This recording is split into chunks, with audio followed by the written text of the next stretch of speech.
अब फनी भी कितना ड्रामा करता है और डब्बा ने तो अपने भाई को नीचा दिखाने का पूरा काम कर दिया। इस सब पर आज चर्चा करेंगे और वीडियो को अंत तक देखिएगा। आज की चर्चा में आपका स्वागत है। जो चैनल पर नए आए हैं वो प्लीज़ सब्सक्राइब करें और कमेंट जरूर करें। आपके कमेंट्स का हमें हमेशा इंतज़ार रहता है। आपके अच्छे अच्छे कमेंट्स हमें मोटिवेट करते हैं, प्लस हमको सही डायरेक्शन मिलती है। तो आज के टॉपिक पे बात करते हैं। अभी कुछ ही दिन पहले इन्होंने पैम्पर करने के लिए कि भाई हम बहुत ज़्यादा बच्चों का ख्याल रखते हैं, तो इसलिए उसका जो बर्थडे था पिज़्ज़ा का, तो उस दिन इनविटेशन जो है ख़ास इनविटेशन एक छपवाया कि भाई ताज ने इनविटेशन भेजा है आपको, और बच्चों को वहाँ पर लेकर गए कि ताज में लेकर जाते हैं, वहीं पर बर्थडे सेलिब्रेट करेंगे। अब वो बर्थडे कैसा सेलिब्रेट हुआ सब जानते हैं बहुत अच्छी तरीके से। और उस टाइम में भर भर के जो है फ़नी ने कमेंट करे थे कि ताज ऐसा है, ताज वैसा है, वो जाने लायक जगह नहीं है और वहाँ पर किस तरह से बड़ा मुश्किल है, और ऐसा मेरे हिसाब से तो नहीं जाना चाहिए, ऐसा उसने वर्ड बोले थे।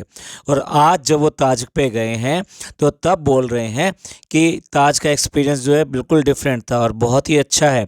पिछली बार जो बड़ा बुरा एक्सपीरियंस था, भैया बुरा कुछ नहीं था, आप गलत टाइम पे पहुंचे थे, तो जो आपने सोचा था वो नहीं हो पाया और उस टाइम में आपको वहां पर खाना और ये सब चीज़ें नहीं मिल सकती थी। उसके लिए आपको थोड़ा और स्पेंड करना पड़ता और तब जाके हाई टी की बजाय आप वहाँ खाना वगैरह ये सब चीज़ें खा सकते थे।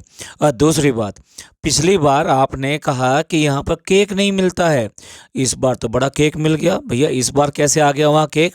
कहीं ऐसे तो नहीं आपके लिए खास जो ताज वालों ने बाहर से मंगवा लिया हो? भैया झूठ बोलने की और बेवकूफ़ बनाने की एक हद होती है। आप क्या सोचते हो व्यूअर्स सारे के सारे बिल्कुल बेवकूफ़ हैं, वो कुछ जानते ही नहीं है? इतने बड़े ताज में, पिछली पॉडकास्ट में भी हमने बोला था, इतने बड़े ताज में पेस्ट्री, केक, ये सारी चीज़ मिलती हैं। जब इनको नहीं मिला, या ये कहिए कि इनको वहाँ से लेना नहीं था, तो इन्होंने ये कहा कि वहाँ नहीं मिलता है फ्रेंड्स, और बाहर आके एक छोटी सी पेस्ट्री काट के ये सेलिब्रेट कर दिया इन्होंने बर्थडे। ये तो हुई इनकी एक बनावट, यानी कि दिखावा और झूठ का पुलिंदा। अब दूसरी बात करते हैं। देखिए, शुरुआत में ही बताया था इनका प्लान था शिल्पा शेट्टी के रेस्टोरेंट में जाने का और वहाँ पर जो है लंच करने का, लेकिन वो सिर्फ इवनिंग में ओपन रहता है, तो इसलिए वो प्रोग्राम तो इन्हें कैंसिल करना पड़ा और उसका बहुत ज़्यादा दुख था। बच्चों की तरह से ये भी बात कर रही है कि बहुत टेंशन होगी। भैया इसमें कौन सा टेंशन वाली बात है? अगर आपने प्रॉपर तरीके से प्रोग्राम को रीड किया होता, चेक किया होता है, प्लान किया होता, तो ये सरप्राइज़ कहाँ से मिलना था? आपको ये भी नहीं पता कि जहाँ जा रहे हो उनके टाइमिंग्स क्या हैं? जो बड़े बड़े होटल्स हैं उन सब के यहाँ हर तरीके के टाइमिंग्स होते हैं, और उस रेस्टोरेंट में, उस टाइप के रेस्टोरेंट में, मतलब एक ही होटल के अंदर एक नहीं कई सारे रेस्टोरेंट्स होते हैं, तो उस रेस्टोरेंट में उसी टाइम पर आपको सब चीज़ें मिलेंगी और सर्विसेज मिलेंगी। अगर आप और टाइम पर जाएंगे तो उस रेस्टोरेंट में वो सर्विसेज नहीं मिलेंगी। तो अब प्रोग्राम बना लिया ताज का, और ताज का प्रोग्राम बनाने के बाद में अचानक ही ताज का प्रोग्राम बना और जाकर सारा नाम डाल दिया पापा के ऊपर कि पापा को ताज में जाना था, इसलिए वो लोग ताज में जा रहे हैं। ये वाला झूठ तो इसी व्लॉग में इनके सामने आ गया। अब जो बात की जा रही है ना, बिल्कुल ताजी ताजी जो झूठ बनाया जा रहा है, उसमें इसका बैकग्राउंड ये है कि जब ये लोग बच्चों को लेके ताज में गए थे तो पापा ने एक मैसेज किया था, और उस मैसेज में ये कहा था कि ताज में जाना बहुत अच्छा है और बहुत लोगों का ख्वाब होता है और बहुत किस्मत वाले होते हैं जो वहाँ जाते हैं। मैं भी वहाँ जाना चाहता था। तो एक तरीके से उसने इच्छा जताई थी कि ताज उसको भी अच्छा लगता है। तो अब उसी के नाम पर पर्चा फाड़ा जा रहा है और ये कहा जा रहा है कि हम पापा की वजह से वहाँ पर जा रहे हैं। अच्छा, अब देखने वाली बात यह है कि बहुत चालाक है, बहुत चालाक है ये। जो भैया भाभी हैं वो दोनों के दोनों गए हैं बाहर, और अब पापा को लेके जा रही है, और वो भी कहाँ जा रही है? उसके ड्रीम डेस्टिनेशन पे लेके जा रही है। जबकि ये बात वो अपने बेटे से चाहते थे कि उनका बेटा जो है वहाँ पर लेकर जाए।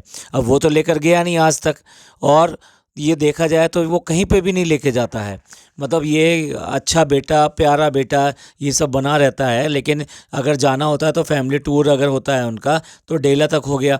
तो यही सी चीज़ें रहती हैं, उसका डेस्टिनेशन बस यही रहता है। इसके अलावा जो पार्टी वार्टी जो खुद लोग करते हैं ना, ये वहाँ ज़रूर पापा को लेके जाते हैं। इसके अलावा किसी इस तरह के ऑर्गेनाइजेशन पे, इस तरह के कोई ओकेशन पे ये इस तरह से नहीं लेके जाता कि पापा के लिए मैं लेके जा रहा हूँ, या पापा की इच्छा थी, पापा को आज डिफरेंट जगह लेके जाते हैं, इस टाइप से नहीं। घर में कोई फंक्शन आया है, कोई बर्थडे वगैरह आया है, तब की बात दूसरी है। कहीं पर भी खाना खाने के लिए चले गए तो सारे फैमिली मेम्बर्स जाते ही हैं। तो यहाँ पर क्लियरली भाई को नीचा दिखाने के लिए वो ताज में लेके गई है कि देखो आपने लेके गए और मैं लेकर जा रही हूँ उनको। और ये कहा भी है उसने कि पापा को मैं पहली बार जो है कहीं लेकर जा रही हूँ। देखा जाए तो वो पूरी फैमिली के साथ में कुछ ना कुछ करती ही रहती है और पूरे फैमिली के खर्चे और इन सब के लिए काम करती रहती है। वो बात दूसरी है कि इस पूरी फैमिली से उसे बहुत ज़्यादा कंटेंट मिलता है। अगर वो जैसे उसने नया घर लिया है डेल्टा में, अगर वो वहाँ चली जाए तो ये कंटेंट पूरा का पूरा उसका ख़त्म हो जाएगा, तो इसलिए वो वहाँ जाती नहीं है। जबकि पहले डिसीजन लिया था कि मैं वहाँ पर जाऊँगी, लेकिन अगर वहाँ चली जाती तो ये दो ही लोग होते, तो यहाँ रोज़ रोज़ का जो कंटेंट है वो कहाँ से आता। अब आप देख लीजिए कि वो चाय भी पीनी होगी तो नीचे आती है, खाना होगा तो नीचे आती है, ब्रेकफास्ट करना होगा तो नीचे आती है, क्योंकि वहाँ सारे लोग हैं तो उनका कंट्रीब्यूशन लेती है और इसीलिए उनको सब जगह लेकर भी जाती है। ये सब चीज़ें वहाँ जाने के बाद में बंद हो जाती। तो यहाँ पर जो है पूरी तरह से देखा जाए, अगर ये सब कुछ इनके लिए करती है तो उनका कंट्रीब्यूशन भी है इस सब में। उसके व्लॉग में जितने व्यूज़ आते हैं और ये जो पैसा आ रहा है तो वो पैसे में उसका कंट्रीब्यूशन तो है ना। तो इसलिए अगर ऐसा करती भी है तो वो इसीलिए करती है क्योंकि उसका कंट्रीब्यूशन या कह लीजिए पैसा आता है। तो देखा जाए तो चालाक लोमड़ी ने दोबारा पासा फेंका है। एक तरफ जो है ये एहसान भी हो जाए और दूसरी तरफ भाई भाभी को नीचा भी दिखा दिया जाए। अच्छा, दोनों बहन भाई दिखाने में, दिखावा करने में तो कम नहीं है किसी भी तरीके से। वो वहाँ पे लेमोजीन बुलाता है दिखाने के लिए और ये सब शो ऑफ करने के लिए। यहाँ पर ये वहाँ ताज में जाती है और ताज में जाने के बाद में बाहर जो बग्गी होती है उसमें बैठती है और कहती है ओ क्या रॉयल फीलिंग है इसमें, और ये तो मतलब बहुत अच्छा है। और वहाँ पर वो घूम कर अपने आप को राजकुमारी या राजा है या कुछ भी कह लीजिए, अपने आप को ये दिखाने की कोशिश करती है, मैं ताज में तो खाना खा के आई हूँ, पूरी फैमिली को लेकर गई हूँ, सबको लेकर गई हूँ और अब इस तरह से घूम रही हूँ मैं यहाँ पर बिल्कुल महारानियों की तरह। तो दोनों बहन भाई में ये सब दिखावा कम नहीं है। अब देखिए वो जो लड़की है जो पढ़ती है गिज़ा नाम की, वो 12 बजे उठ रही है, मतलब घड़ी में दिखाया है 11:55, तब ये नीचे आई है और उसको आवाज़ दे के उठा रही है और उसके उठते ही उसके मुंह पे कैमरा कर रही है। ये भी नहीं देख रही कि वो लड़की किस तरह से सो रही होगी या क्या कर रही होगी, लेकिन उसके मुंह पे कैमरा करती है कि वो हम शिल्पा शेट्टी के जो रेस्टोरेंट में जा रहे थे उसने बुलाने से मना कर दिया। मतलब ये क्या तरीका होता है कि आप सोते हुए बच्चों को इस तरह से कैमरा उसके मुँह पर डाल के उसको उठाओगे। और दूसरी तरफ देखा जाए तो उसके एग्ज़ाम चल रहे हैं। ये क्या है इस घर में। थोड़ी देर में ही वो जो है गेहान आ जाता है और गेहान भी आकर गुड मॉर्निंग करता है, बाद में कहता है गुड आफ्टरनून। तो कहने वाली बात ये है कि 12 बजे तो ये लोग उठते हैं जबकि बच्चों के एग्ज़ाम चल रहे हैं, पढ़ाई चल रही है, ये सब चल रही है।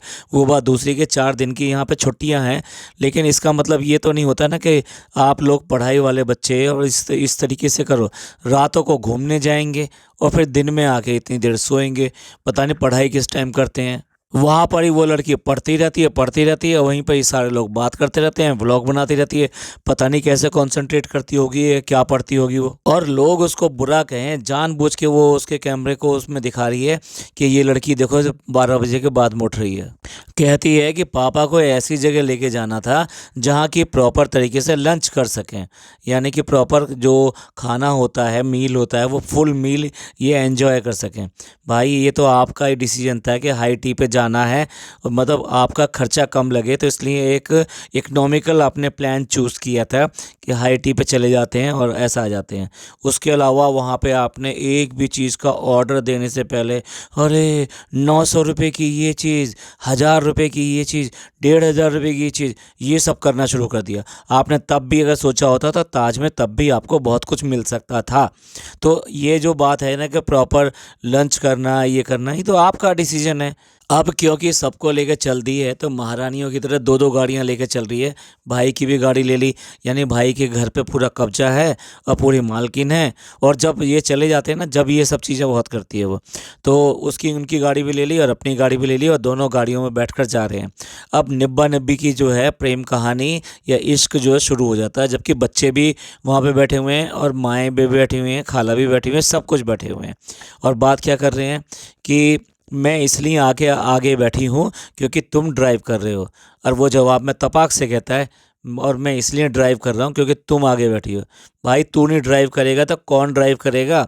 दूसरी गाड़ी दूसरा आदमी चला के ले जाएगा, ये वाली गाड़ी तो तुमने चला के ले जानी है ना। तुम्हारा ड्राइवर तो वो वाली गाड़ी चला के ले जा रहा है जिसमें कि पापा जा रहे हैं, बाकी लोग जा रहे हैं। इतनी भी शर्म नहीं है कि जब फैमिली के सारे लोग बैठे होते हैं तो जब ये इश्कबाजी और ये सब डायलॉग जो है नहीं करे जाते हैं। अब यही फ़नी था, जो ताज को पहले बुरा बुरा बुरा बुरा कह रहा था और जब ताज करीब आ गया तो वही कहता है वाह ताज। भाई आपके कमेंट कब बदल जाएंगे और कब जो है क्या बोल दोगे पता नहीं आपका। ये सब क्लास की बात है। वहाँ पर जाके उसको टोटली अनकंफर्टेबल यूँ लग रहा था कि वहाँ सब लोग इंग्लिश बोलते हुए दिखाई देते हैं और कोई लाउडली वहाँ पे बात नहीं करता है। सब धीरे धीरे अपने तरीके से वहाँ पे एंजॉय करते हैं और एक दूसरे को किसी को डिस्टर्ब नहीं करते। अब इनको तो आदत है कि पूरी तरह से शोर शराबा करने की और हंसी मजाक करने की और इस तरह से बात करने की। और दूसरी बात ये कि इंग्लिश में तो इन सबका ही हाथ तंग है, तो इसलिए इनको अनकंफर्टेबल लगेगा ही। और दूसरी बात ये पैसा, आप पैसे को खर्च नहीं करना चाहते तो वहाँ पे ताज में गए क्यों थे? तो वहाँ पर बिना पैसे के आपको कोई एंटरटेन तो ना करेगा। और हर जगह अगर व्लॉग बनाने की कोशिश करोगे, सब चीज़ें दिखाने की कोशिश करोगे तो वो ऑब्जेक्ट करेंगे आपको। और यहाँ पर भी आकर ये कह रहे हैं कि हर फूल पत्ती के पास में ले जाकर हमें फ़ोटो खींचनी है। ये तरीका होता है क्या? इस तरह से हो जाया जाता है क्या? आप अगर किसी बड़े होटल में जा रहे हो तो इस तरह का बिहेवियर थोड़ा ना किया जाता है। भर पेट वहाँ पे खाना खाया, क्योंकि इस बार जो लिया था इन्होंने बुफे लिया था। और उसके बाद में उसकी माँ के ऊपर जो है इतना ज़्यादा बोल रहे हैं कि इतना खाती है। ये सब चीज़ें बोलना अच्छी बात नहीं होती। ये सब जो है व्लॉग में दिखाओगे अपने बड़ों के लिए तो फिर ठीक नहीं लगता। और फिर हाँ, वो कहती है कि यहाँ पे जो ये स्वीट डिश है ये वाला, ये कितना अच्छा है। और इसको कहती है वो किसी भी तरह चक्कर देखो, यानी कहती है कितनी इमोशनल करती हैं ये कि मेरे लिए एक बार चक्कर तो देखो, खा कर तो देखो। जबकि ये खाने में कोई कम थोड़ना है। और यहाँ पर दिखा रही है जैसे कि मीठा खाना उसके लिए कितना हानिकारक है। जबकि अभी पिछले ही व्लॉग में इतनी सारी आइसक्रीम मंगाई थी और उसको आइसक्रीम को खाई जा रही थी और इतना बच्चों की तरह करती, देखो फ्रेंड्स ये खाली निकला है, ये आधा निकला है। और आइसक्रीम जैसी चीज़ में तो इतनी ज़्यादा स्वीटनेस होती है, वहाँ पे शुगर बहुत ज़्यादा होती है। और रात दिन जो आप लोग केक खाते रहते हो, केक करते रहते हो, तो वो क्या बिना स्वीटनर के बनाते हो? वो क्या आप बिल्कुल डाइट केक बनाते हो? उसमें शुगर डालते ही नहीं हो क्या आप? जब देखो कोई भी फंक्शन हो, कुछ भी हो, बिना केक के तो आपका वो फंक्शन होता ही नहीं है। और एंड में डेजर्ट में उन लोगों ने आइसक्रीम के स्कूप्स दिए, 2-2 स्कूप दिए हर एक प्लेट के अंदर। तो उसको बात कर रहे हैं कि ये तो अंडे हैं। और फिर उसके बाद में बात कर रहे हैं कि ये मुर्गी के अंडे हैं, बत्तख के अंडे हैं, पता नहीं किसके अंडे हैं। मतलब ये वाली चीज़ें आप वहाँ जाके 5 स्टार होटल में गए हो तो वहाँ पे जाके ये सब चीज़ देख रहे हो। वहाँ पर क्या आपको पता नहीं लग रहा कि ये आइसक्रीम है, ये क्या है? उसके बाद में उन्होंने डेजर्ट में उन्होंने गुलाब जामुन दिए जो कि बेसिकली हॉट होते हैं और विदाउट एनी उसके अंदर कुछ ऐसा डाला नहीं होता। वो ओनली प्लेन जो है रसगुल्ले जो होते हैं, मतलब सॉरी गुलाब जामुन जो होते हैं वो दिए उन्होंने खाने को। ये सब चीज़ें सबके सामने आई, सबने खाई हैं। अपना नहीं दिखाया उसने कि रसगुल्ला खाया है, ये गुलाब जामुन खाया है, या आइसक्रीम खाई है, या क्या खाया है। दिखाने के लिए बहुत कुछ बोलती रहती है। अभी बहुत सारी बातें हैं इस व्लॉग के करने के लिए, तो लेकिन ये व्लॉग बहुत लंबा हो रहा है तो इसलिए इसका सेकंड पार्ट हम बनाते हैं। ये पॉडकास्ट आपको अच्छा लगा हो तो प्लीज़ लाइक कीजिए, सब्सक्राइब कीजिए और शेयर कीजिए। प्लीज़ कमेंट ज़रूर कीजिएगा, आपके कमेंट्स का हमें इंतज़ार रहेगा। थैंक यू, धन्यवाद, शुक्रिया।